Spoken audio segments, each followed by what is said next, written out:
자, 간단하게 개념부터 한번 가보도록 합시다. 전시과를 한마디로 집약하면은 이걸 뭐라고 하죠? 중세용어라고 하죠. 중세. 고대하고 구분할 때 이건 뭐라고 하나요? 고대는 노급이라 불렀다. 중세 토지는 뭉뚱그려 뭐라고 하죠? 전시과나 과전법이나 뭉뚱그려 뭐라고 하나요? 과전이라고 하는 겁니다. 과전. 자, 이걸로 일단 하나의 정의를 내렸습니다. 자, 과전할 때 과의 뜻이 뭐죠? 과전할 때 과의 뜻이? 과전할 때 과의 뜻이 등급이란 뜻입니다. 등급. 등급에 따라 토지를 준다라는 겁니다. 전시과 생기기 전에 뭐 있었죠? 역분전이 있었죠. 역분전은 그럼 뭔가요? 등급 생기기 전입니다. 그래서 이거는 등급 따라 준 토지가 아니에요. 이건 뭐라고 한다? 그냥 사람 보고 준 겁니다. 사람 보고. 인품을 보고. 그래서 이건 아니다. 어디부터? 소위 말하는 뭐 시정, 개정, 경정, 이게 등급을 전제한 토지라는 겁니다. 등급이 조금씩 달라지죠. 여기 처음으로 뭐를 사용했다? 관품이라는 관등을 사용하는데요. 근데 아직까지 뭐가 반영되어 있다? 인품 요소가 많이 남아 있었어요. 자, 요거는 사색 관등 정도를 반영한 것이고 나머지는 인품을 배려했다는 거죠. 자, 이게 어디 가면은, 여기 가면은 개정전시과 바로 앞에 18품계가 정비되면서 이제는 관품만 가지고 토지를 지급하는 게 가능해지면서 이게 소위 말하는 과전이라는 게 사실 정착이 되게 되는 겁니다. 그렇죠? 그래서 뭐가 사라진다? 인품 요소가 사라진다. 이걸 이렇게도 표현하죠. 이원적 기준, 다원적 기준을 줬다라고도 하죠. 혹은 역분전 요소가 남아 있었다라고도 하는 거죠. 자, 그리고요. 이건 이제 이어지는 겁니다. 자, 이거 조금 아셔야 되는 게 이 토지 봉급표에 있는 등급하고 관료들의 등급은 꼭 같은 개념은 아닙니다. 관품은 몇 등급이 있죠? 이거는 사색공복, 여기는 18품계라는 게 존재하는 거고. 자, 이 사람들이 토지를 받을 때 봉급표에는 다 몇 등급이 있죠? 시정이든 개정이든 경정이든 다 18등급에 맞춰갖고 지급을 한 겁니다. 관등이 달라진다는 거. 이거 좀 다른 거예요. 아시겠죠? 아시겠죠? 봉급표 등급과, 그러니까 여러분들 나중에 이제 공무원 되면은 받는 그 봉급표는 등급표는 되게 여러 가지가 있어요. 호분까지 있으니까. 거기하고 관등은 조금 다르잖아요. 네, 그 개념입니다. 자, 또 하나의 개념이 있죠. 과전의 핵심적인 개념은 뭐가 있죠? 고대랑 비교할 때 이 토지를 통틀어 과전이라고 하는데, 과전의 세부적인 내용을 보자면 가장 중요한 개념이 뭐였다 그랬었죠? 관료한테 뭐를 지급하는 것이다? 봉급 주는 걸 토지제도라 했었죠. 봉급 주는 걸, 그렇죠? 근데 봉급만 주는 건 아니라 했었죠. 무슨 성격이 있다? 연금의 성격이 있다 그랬었죠. 연금. 자, 그래서 조금 확장할 수 있죠. 관료는 몇 가지가 있죠? 자, 1등 관료를 문무반이라고 하죠. 문무반. 자, 문무반은 아니지만 공무원인 사람들이 또 있죠. 이걸 통틀어 뭐라고 하죠? 중간 관료라고 하죠. 그래서 우리 아까 문제 나왔듯이요. 고려 전시과는 문반과 무반과 잡과 직원들한테 준 것이다. 이 말은 무슨 말 한 거야, 안 한 거야? 아무 말도 안 한 거라고. 그거는 그냥 관료란 뜻입니다. 관료란. 자, 이걸 시기를 비교하자면 고려하고 조선이 좀 달라지는 게 있죠. 고려는 얘들까지 주는데 조선은 사실상 뭐로 국한이 되죠? 양반으로 국한이 되게 되죠. 점점 줄어든다라는 겁니다. 그게 대상도 줄고 양도 줄고 합니다. 그리고 특이한 케이스가 있죠. 관료가 아닌데 관료 취급하는 경우가 있죠. 언제 있죠? 하나가 유가족입니다. 자, 공무원이 열심히 국가를 위해서 일하다가 죽었는데 애가 아직 어리다. 그러면은 이 애들을 국가가 책임집니다. 깡패도 그럽니다. 깡패도 오야붕 대신에 있잖아요. 그 부하가 들어가면 그 뭐 하죠? 네, 오야붕 일본 말입니다. 자, 부하가 들어가면은 적어도 뭐는 책임지죠? 그 부하의 처자식은 챙겨줍니다. 그 형님이란 사람이. 국가가 그걸 안 할까요? 국가가. 자, 이 경우는 유가족을 뭐로 대우해 준다? 관료로 대우해 줍니다. 자, 그리고 모두 관료로 대우해 주는 경우가 있었죠. 어차피 양반은 누구만 양반이 되죠? 신분지 사회에서는 양반 자식들만 양반이 되죠. 어차피 양반으로 들어올 수 있는 애들이 양반 자식밖에 없기 때문에 양반 자식들이 취업 시즌이 됐을 때는 걔들도 준 관료로 취급해 갖고 취업 보조금 같은 걸 줍니다. 이제 그런 경우에 관료로 취급되는 경우가 있다. 요거는 뭐라고도 하죠? 전현직한테 줬다라는 거죠. 전현직한테. 자, 하나만 더 합시다. 관료한테 봉급 줬다라는 게 핵심적인 개념이 되는 것이고요.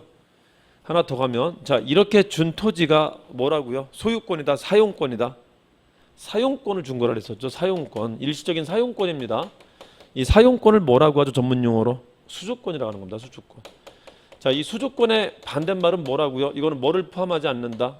소유권을 포함하지 않는다라는 게 이게 핵심이고 나머지는 거의 이걸로만 문제를 내는 거죠. 이걸로만. 자, 이렇게 바뀌어가면서 변화가 생기는데 뭐가 생기죠? 여기는 이 내용에 차별이 생긴다. 그렇죠? 뭐 위주로? 문반 위주로 가고 전현직전 뭐 위주로? 현직 위주로 지급한다. 현직 위주로. 그렇죠? 자, 이런 차별이 나타나기 시작했다. 여기는 아직 뭐가 없다. 차별이 크지 않습니다. 차별이 나타나기 시작하고요. 경정연축할 때는 어떻게 되죠? 여기는 거꾸로 역전이 되죠. 이게 무반의 지급량이 오히려 많다. 같은 분기일 때는 이 사이에 전쟁을 거치고 난디기 때문에 그러는 거죠. 전쟁. 자, 여기는 어떻다? 현직만 남게 된다라는 거죠. 현직만. 자, 일단 이제 하나만 더 추가 한번 해볼게요. 자, 여러분 중간 관료가 받는 토지 등급은 어떤가요? 자, 문무반이 받는 봉급표에 등급이 몇 개가 있다고요? 18등급이 있죠. 이 18등급 중에서 같은 수준이 아닌데 얘들을 똑같은 양으로 지급하기는 아깝단 말이에요. 그래서 어떻게 준다?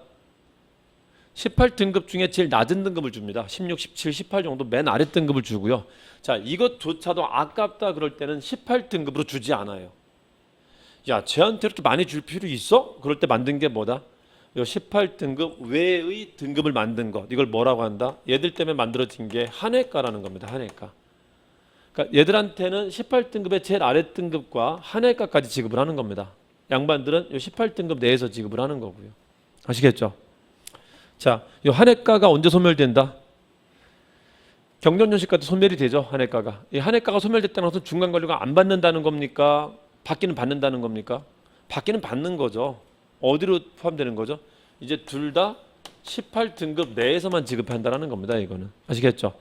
자, 이 한해가를 받는 대표적인 존재를 누구라고 하죠? 이 중간 관료를 잡것이라고 하죠. 잡것, 잡류. 그래서 경정연식과 때 잡류가 토지를 받지 않았다 그러면 틀립니다. 문무반과 잡류 여전히 다 받고 있어요.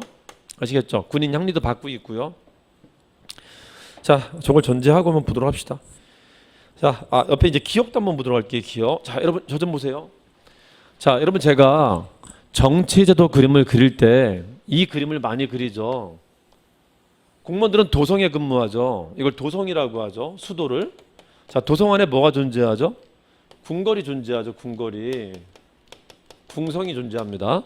자, 이 궁궐 바깥에 뭐가 존재하는 거죠? 정부청사가 존재하죠. 정부청사가. 자, 이 정부청사만 존재하는 게 아니죠. 뭐도 있다? 자, 우리 고대는 직업의 분화가 없었지만 중세는 적어도 뭐는 분화가 된다? 문반, 무반, 잡직으로 세 가지 직업은 분화가 되죠. 적어도. 그렇죠. 그래서 뭐도 있다? 중앙에 군대도 있습니다. 군대. 그래서 이 사람들이 받는 봉급을 뭐라고 한다? 과전이라고 하는 겁니다. 과전. 자, 한번 갑시다.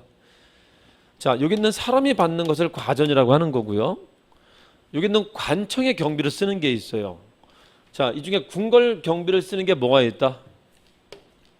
궁궐에 뭐 비누도 갖다 놔야 되고요. 쓰레기통도 놔야 되고 돈 들 거 아니에요. 그 돈을 뭘로 쓴다고요? 토지 줍니다. 그것도. 할당한 토지를 뭐라고 한다?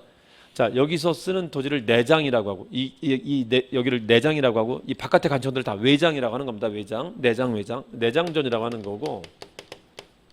자, 이걸 뭐라고 한다? 외장이라고 하는데 이건 관청의 자를 써갖고 공회전이라고도 합니다. 자, 하나만 더 갑시다. 우리 관청은 어디에도 있죠?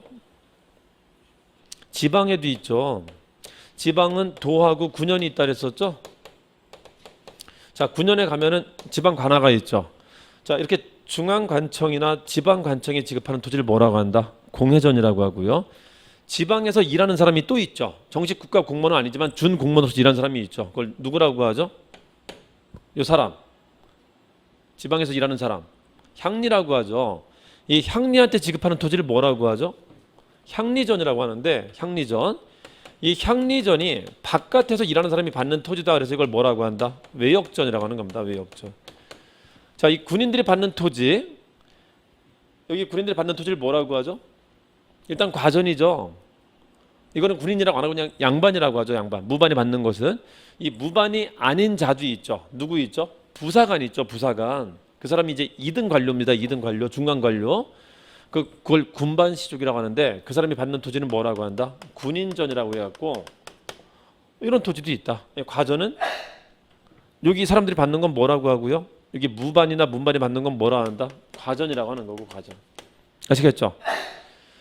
자, 그래서 요 그림 하나 잘 기억하시면은 웬만하면 이해가 될 겁니다. 저 그 표와 요 그림 하나 기억하시면은 그쵸? 이걸 다시 한번 좀 정리를 좀 해주세요. 자, 여기는 누구도 있죠? 2등 관료, 2등 관료가 있습니다. 그런 거 기억해 주시고, 특히 2등 관료들이 받는 것은 한해가라는 등급에서 받기도 한다는 것도 기억해 두시고요. 한해가라는. 자, 봅시다. 자, 왕실경비 총당에서 내장전은 맞지만 외역전은 뭐다? 향리가 받는 겁니다. 향리. 이거는 지방에서 받는 겁니다. 관청경비 공여전 맞고요. 자, 문용 때 경정지식과는 이전보다 감소되었다. 지급액수 있죠. 여러분 수주권은 바뀌지 않는데 뭐는 바뀌죠? 수주양은 바뀌죠. 수주양이 어떻게 바뀌죠? 뒤로 갈수록 줄어드는 거죠. 줄어드는 거. 그렇죠? 어디가 제일 많다? 시정이 제일 많고 어디가 제일 적다? 경정이 제일 적은데 경정이 뭐로 가게 되죠? 경정 가면은 전지가 100결이요, 시지가 50결 해갖고 150결이 되죠. 이게 뭐로 이어지죠? 과전법으로 이어집니다. 과전법. 전지가 100결, 시지 50결 하면 경정윤식과하고 그냥 150결 하면은 뭐다? 과전법입니다. 과전법. 자, 이 점도 감소되었다. 한인과 잡류에서 지급되었다. 맞죠? 잡류 지급이 안 되는 게 아니에요. 한해가 폐지돼도 잡류 지급되고 있는 겁니다. 자, 이걸 잡류한테 지급됐다 밑줄. 이걸 표현할 때 뭐라고도 한다고요? 잡류도 이제는 어디에서 지급한다? 한해가가 아니라 어디 대해서? 18등급 내에서 지급한다. 같은 말이죠? 자, D급 봅시다. 시정조치과는 사색 공고를 기준했다. 관품과 인품을 병용했다. 맞나? 맞다. 전지와 시지를 지급했다. 자, 조선의 과전과 고려의 과전이 다른 점이 있다면은 고려의 과전은 뭘 지급했다? 시지까지 지급했다는 거죠. 그래서 전시 과전이라고 하는 거죠. 전시 과전. 자, 리를 봅시다. 개정전식과 18과로 나눠서 직상관을 대상으로 지급했다. 한해가가 없어졌다. 한해가 없어진 건 언제라고요? 경정전식과입니다. 문종 때. 자, 미음 봅시다. 육품이야 하급 관료 자질로서 관직을 오르지 못한 사람한테 구분전 지급했다. 이 구분전과 한인전이라는 개념이 있는데요. 여기 유가족이 구분전 다 컸지만 애가 취업하지 못하고 있을 때 그런 것을 한인전이라고 하는데 한번 봅시다. 자, 여러분 여기 보면은 도성 안에 사람들이 살고 있겠죠. 여기는 뭐 초가집도 있을 거고요. 기와집도 있을 거고 합니다. 쌍놈들의 집도 있을 거고 양반들의 집도 있을 거라고요. 이 양반 자제인데 양반 자제가 여기에 취업하고 있어야 되는데 이 등신이 아직까지 여기 있는 겁니다. 자, 취업하지 못하고 여기 있을 때 어차피 이 집에서는 양반을 배출 못합니다. 신분제 국가이기 때문에 시험 볼 수 있는 기회는 다 있지만 사실상 누구만 되죠? 얘만 되잖아요. 얘만. 그래서 취업하지 못하고 있을 때 얘한테 뭐를 지급한다고요? 취업 보조금을 줍니다. 취업 보조금을. 일종의 특혜입니다. 이것도. 그러니까 양반들이 신분제사니까 양반들이 누리는 특혜가 있었다고요. 이걸 뭐라 한다? 취업 보조금을 한가한 사람이 받는 토지 한인전이라고 하는 겁니다. 자, 더 합시다. 열심히 일하고 있었습니다.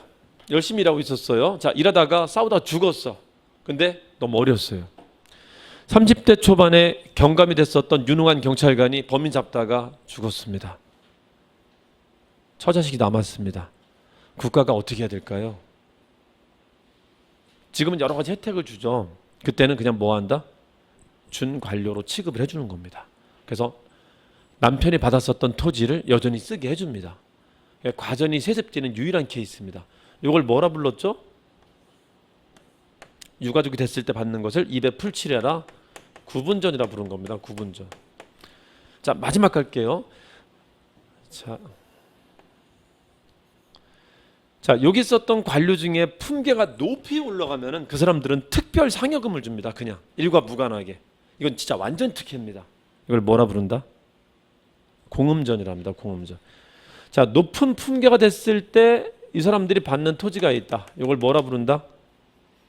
이것은 공음전이라고 해갖고 과전은 일에 대한 대가고요. 이거는 일에 대한 대가와 무관하게 받는 그냥 특혜입니다. 특혜. 자, 몇 품 이상? 5품 이상이 받은 토지다. 아시겠죠? 자, 이 그림 하나 잘 기억해 두세요. 자, 답은 그래서 2번이죠. 니은과 디귿 두 개가 맞는 거죠.